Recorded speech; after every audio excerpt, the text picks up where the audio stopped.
Morning, Knicks Nation. Today is Tuesday. It is the 21st day of November 2023.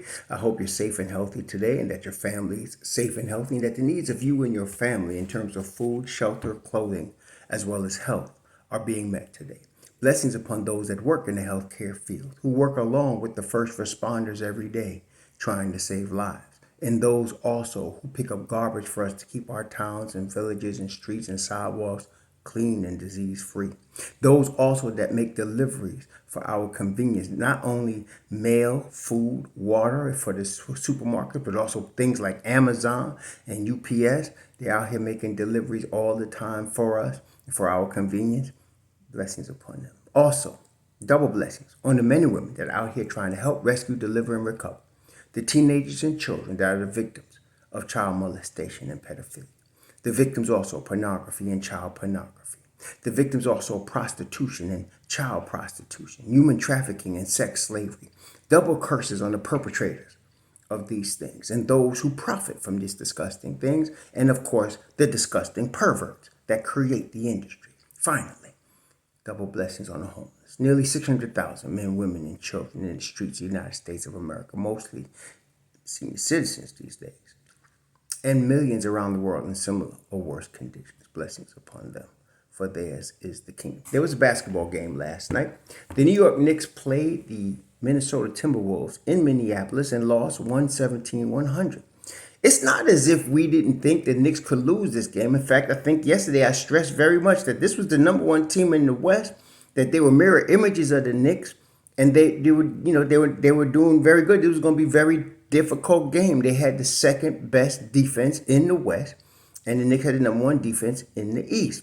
Difference was, of course, for the Knicks, they have played 3 back-to-backs already in their first 13 games, whereas the Timberwolves played 1. Okay, so the Timberwolves were coming off a 5-game road trip, a very successful 5-game road trip in which they went 4-1. Well, now the Knicks have come off a very successful 5-game road trip where they went 3-2 on the road. And so they're coming back to New York now. They're going to be off for 3 days, and then they have a 4-game homestand. The Knicks' schedule is ridiculous. They got a 4-game homestand coming up in December. There are 12 games in December for the Knicks. 9 of those games are on the road. 2 sets of them are back-to-backs. It's ridiculous. I don't think anybody has as many back-to-backs as the Knicks. I'd be surprised. One of y'all can find out. I haven't looked that up, but the Knicks got an awful lot of back-to-backs. Awful lot of back-to-backs. Okay? So, and they have them every month.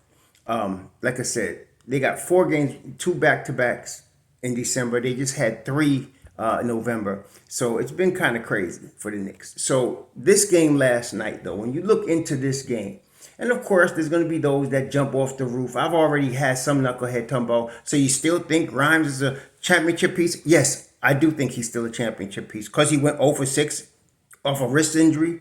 All of a sudden, he's not a championship piece. That's what I'm saying. Short-sightedness is a very big plague in Knicks Nation. Let's look at the stats last night. So Grimes came back and he was guarding Anthony Edwards. Anthony Edwards right now is one of the hottest players in the NBA. Okay? He is the reason that they are number 1 in the West.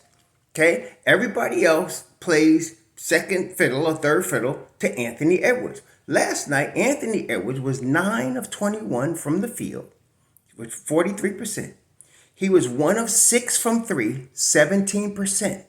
Okay? So Grimes was mostly guarding him. And that's why you had Grimes out there.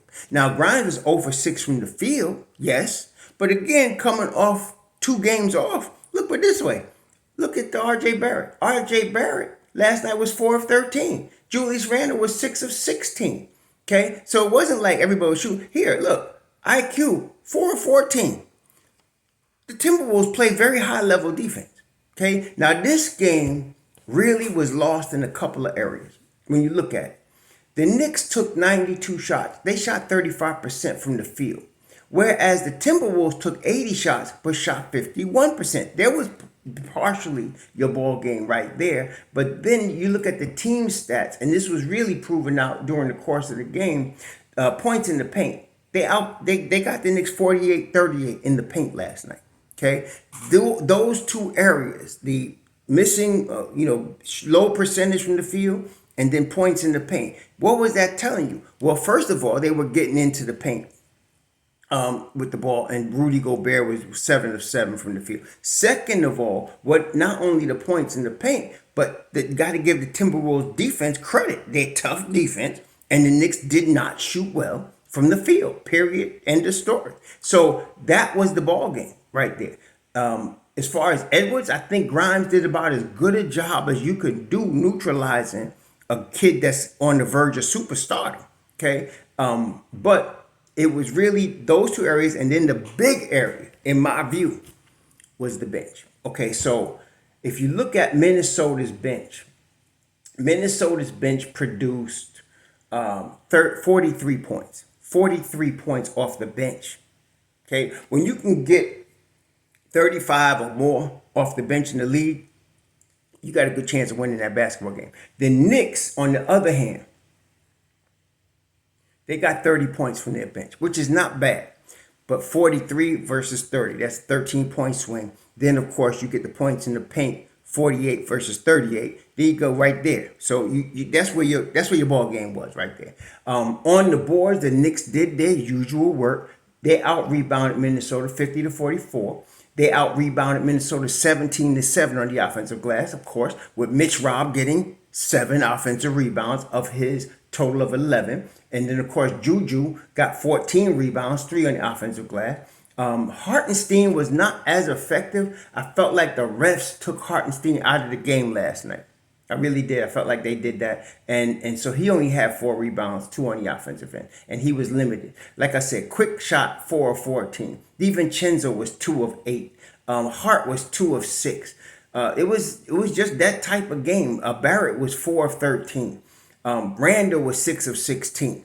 The Timberwolves played very good defense, period. Now, look, they were the better team last night, but let's not get carried away. I'm not worried about the Timberwolves, okay? If the Knicks would have played them again later in the season, I like the Knicks in that matchup. But last night, they were the better team. It happens. This is the league. Some of y'all need to calm down.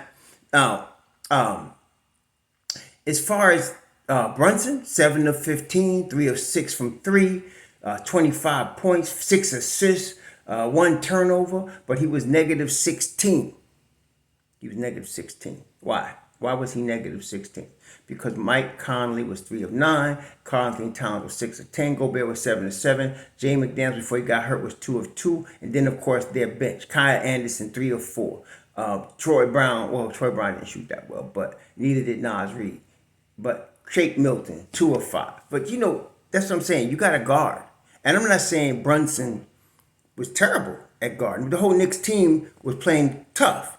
But Minnesota was playing better, period. That's what happens. This is the league, okay? So that's what happens, and that's what happened last night. Now, the Knicks get a well-deserved 3-day break, and then they're going to start a 4-game homestand on Friday. Now, the 4-game homestand on Friday is going to not be easy just because it's at home, but you got some really good teams you playing here in New York. I know you got Phoenix. What else you got? You got Phoenix. Hold on. You got Phoenix, I think, is the game Friday. Hold on. Let's see this here. You're starting with Phoenix, and then you got Miami Friday. You got Miami, Phoenix, those two. Then you get Charlotte and Detroit. Well, okay, Charlotte and Detroit. But you get Miami and Phoenix these next couple of games. So it's good that the Knicks get this 3 days rest, gives Grimes a chance to heal his wrist, get his rhythm back, gives everybody a chance to heal a little bit and get some rhythm back. So this is good. This is the only good thing about the schedule that NBA gave the Knicks. There's a couple of stretches where they get 3 or 4 days off. Well deserved. I mean, because of all these back-to-backs they have. Like I said, in December, they got 5 road games in a row. Utah, Phoenix, Clippers, Lakers, Brooklyn in a row. And then they go get back at home for a couple games. And then they got Oklahoma City, Orlando, and Indiana on the road. It's ridiculous. It really is ridiculous what they did here to the Knicks. But overall, it's going to make the Knicks tougher. That's all it's going to do. It's going to make the Knicks tougher. So overall, The Knicks are just going to be ready, battle tested. And that's what I was telling a couple of y'all yesterday. The Knicks are battle tested coming into this game, having 3 back-to-backs already. But Minnesota is more rested, having come back from the road, having had a day off, being at home now, and having had a 4-1 road trip. They're more rested and they were ready to go, last night. So it is what it is. On any given night, any team could beat any team in the league. But now you're dealing with the number 1 team in the West. They were sharp. Their defense was sharp. I was very impressed with their defense last night. Mitch Rob, like I said, Mitch Rob played against Gobert very well. He ended up with 10 points. Mitch Rob ended up with 10 points, 11 boards, 7 on the offensive end, 2 blocks, 2 steals, 2 turnovers, only 3 personal fouls. That's about as good as you can do. Whereas on their side, Gobert was 7 of 7. He had a total of 7 rebounds versus Mitch's 11. He had 2 blocks also, but he was plus 16. His team was just playing better around him, period. End of story. So, it is what it is. No need to jump off bridges. We get a little break now after coming off a 5-game road trip, and we get 4 games at home. Friday night's a big game against the Heat. In fact, the first 2 really big games, Heat, Phoenix, at home. Knicks got to be ready for that. We get 3 days to heal, get ready. I'm pretty confident what we're going to look like coming off of the 4 games at home. The Knicks now finish this part of the season at 8-6. Hey, listen, after having 3 back-to-backs in a 5-game road trip, they're 8-6. Anyway, the real fans and real basketball people that know basketball, that's pretty daggone good, okay? And they just come off 3-2 on the road. So we're pretty daggone good right now. Not worried about that. And that's what R.J. Barrett was hurt. Quentin Grimes was hurt for a couple of games. And then Julius' ankle wasn't even 100% yet. Don't worry. We're going to be in good shape. Remember I said, you need 20 games for Tibbs teams to start to get rolling. Let's let that happen, okay? So we move on. They lose to Minnesota 117-100. We come back home. We got a 4-game homestand before we start a rough and tumble December. December is going to be rough. I mean, you got 12 games and you got 9 road games, and 2 sets of back-to-backs on the road. Both sets of back-to-backs are on the road. Yeah, it's tough, but it is what it is. We got to deal with what we got to deal with. Like Tom Thibodeau said, 1 game at a time, take what's in front of you. That's the next game. So right now, let's let the Knicks heal. They come off a successful road trip, 3-2. They're 8-6 coming off of all they just dealt with. Now we go to homestand for 4 games. Let's get healed. Let's see what we can get done. I'm pretty confident they can do pretty good in this homestand. Yeah, I'm pretty confident they can. Looking at the first part of the season, and we'll probably do a video just to review the first 14 games they had. Brunson is ready. Randall is ready. Robinson is ready. Barrett is getting back to ready, as is Grimes. This week's going to be good for both of them to get back. And look, even though Barrett was 4 of 13 from the field yesterday, he was 3 of 4 from 3. And he was 3 of 4 from the line. See, this is proof, in my opinion, that RJ has definitely taken the lead. This was not a good game for him. Yet from 3-point land, he shot 75% yesterday. So I think we're in good shape, y'all, Knicks Nation. No need to trip. No need to jump off bridges. No need to make declarations about the rest of the season. Let me make a declaration. The Knicks going to be top 4 in the East. Somebody giving up their spot. Y'all enjoy your holiday. Enjoy your week. Shalom.